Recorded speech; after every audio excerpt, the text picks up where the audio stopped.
ಅದು ಕೂಡ ಮಹಾಕಾವ್ಯಗಳಿದೆ. ಇಲಿಯಡ್ ಮತ್ತು ಒಡೆಸಿ ಅಂತಿದೆ, ಗ್ರೀಕ್ ಮಹಾಕಾವ್ಯ. ಅದಕ್ಕಿಂತ ಪೂರ್ವದಲ್ಲಿ ಬಂದದ್ದು ರಾಮಾಯಣ ಮಹಾಭಾರತ. ಸುಮ್ಮನೆ ಅವೆಲ್ಲ ಆಗುದಿಲ್ಲ. ಆಮೇಲೆ ಇವೆಲ್ಲ ಆಗ್ಬೇಕು ಅಂತಂದ್ರೆ ಅದ್ರ ಹಿಂದೆ ಮಾಡಬೇಕು ತಪಶಕ್ತಿ ಇರ್ತದೆ. ಇಂಥ ಒಂದು ಪರಂಪರೆಗೆ ನಾವೆಲ್ಲರೂ ಭಾಗಿದಾರರಾಗಿದ್ದೀವಲ್ವಾ, ನಾವು ಆ ಪರಂಪರೆಯನ್ನ ತಲೆ ಮೇಲೆ ಹೊತ್ಕೊಂಡು ಎದೆ ಮೇಲೆ ಹೊತ್ಕೊಂಡು ಮುಂದುವರಿಸ್ಕೊಂಡು ಹೋಗ್ತೀವಿ.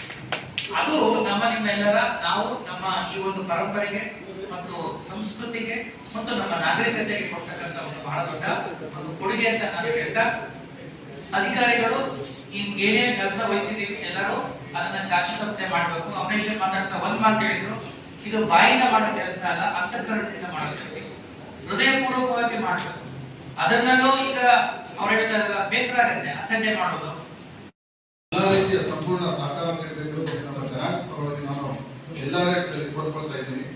ಅದೇ ರೀತಿ ನಾವು ಆ ಯಶಸ್ವಿಗೆ ನಮ್ಮಿಂದ ಮಾನ್ಯ ಜಿಲ್ಲಾಧಿಕಾರಿಗಳು ಏನು ಮಾರ್ಗದರ್ಶನ ನಮಗೆ ಸೂಚನೆ ನೀಡ್ತೀರಿ, ಆ ಸೂಚನೆಗೆ ನಾವೆಲ್ಲ ಬದಲಾಗಿ ವಹಿಸಿರುವ ಆ ಜವಾಬ್ದಾರಿಯನ್ನ ನೀವು ಚಾಚು ನಿರ್ವಹಿಸಬೇಕು. ಮತ್ತು ಅವತ್ತೊಂದು ದಿನ ಮಾತ್ರ ನಮ್ಮ ಇಡೀ ದಿನ, ಯಾಕಂದ್ರೆ ಮಧ್ಯಾಹ್ನ 2 ಗಂಟೆ ಅಂದ್ರೆ ಆಲ್ಮೋಸ್ಟ್ 4-5 ಗಂಟೆ ಹಾಗೆ ಆಗುತ್ತೆ, ಇಡೀ ದಿನ ಆಗುತ್ತೆ. ಸೊ ಅದು ಇಲ್ಲಿ ಒಂದು ಸಂಸ್ಕೃತಿ, ನಾನು ಬಂದಾಗಿನ ಹೇಳ್ತಾನೆ ಇದ್ದೀನಿ, ಇಡೀ ದಿನ ಮಾಡ್ತಾ ಇದ್ರೆ ಎಲ್ಲ ಕಾರ್ಯಕ್ರಮ ಅಂತ. ಅದು ಒಂದು ಆಚರಣೆ, ಒಂದು ಸಂಭ್ರಮ. ನಮ್ಮನ್ನ ನಾವು ಅದು ಒಳಗೊಳ್ಳುವಿಕೆಯ ಸಂಭ್ರಮ ಅಂತ ನಾನು ಹೇಳಕ್ ಇಷ್ಟಪಡ್ತೀನಿ. ಆ ಕಾರಣಕ್ಕಾಗಿ ಜಿಲ್ಲಾಡಳಿತ ಕೂಡ ನಿಮ್ ಜೊತೆಗಿದೆ. ಅರ್ಥಪೂರ್ಣವಾಗಿ ಯಶಸ್ವಿಯಾಗಿ ಸಂಭ್ರಮ ಕಳೆಗಟ್ಟುವ ರೀತಿಯಲ್ಲಿ ಮಾಡೋಣ.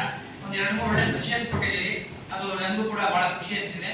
ಅಲ್ಲಿ ವಾಲ್ಮೀಕಿ ವೃತ್ತಕ್ಕೆ ಒಳ್ಳೆ ಹೆಸರು ಕೊಟ್ರೆ ನೋಡಕ್ಕೆ ಬಹಳ ಚೆನ್ನಾಗಿ ಅನ್ಸುತ್ತೆ. ಈಗ ಅವ್ರು 2-3 ಸಮಸ್ಯೆಗಳಿದ್ದಾರೆ, ಅದನ್ನು ನಾನು ಬಗೆಹರಿಸೋ ಪ್ರಯತ್ನ ಮಾಡ್ತೀನಿ. ನಾನು ಈಗ ಬಂದಾಗಿಂದ ಸಮಸ್ಯೆಗಳನ್ನೇ ಬಗೆಹರಿಸ್ತಾರೆ, ನಿಮ್ಗೆ ಎಲ್ಲರೂ ಗೊತ್ತಿದೆ. ನಾನು ಬಂದಾಗ ದೊಡ್ಡ ದೊಡ್ಡ ಸಮಸ್ಯೆಗಳೇ ಕೊಟ್ಟಿದ್ದೀವಿ, ಅದನ್ನೇ ತಲೆ ಕೆಡಿಸ್ಕೊಳ್ಳಿಲ್ಲ. ನಿಮ್ಮೆಲ್ಲರ ಸಹಕಾರ, ಈ ಜನರು ಅಂತವ್ರು ಬರೀ ಚಿನ್ನ ಮಾತ್ರ ಮಾಡಿಲ್ಲ, ಚಿನ್ನದಂತ ಮನಸ್ಸಿರುವಂತ ಈ ಊರಿನಲ್ಲಿ ಮಾಡೋ ಮನಸ್ಸಿರ್ಬೇಕಷ್ಟೇ. ಮಾಡೋ ಮನಸ್ಸಿದ್ರೆ ಮೊನ್ನೆ ಅವ್ರು ಬೇಜಾರು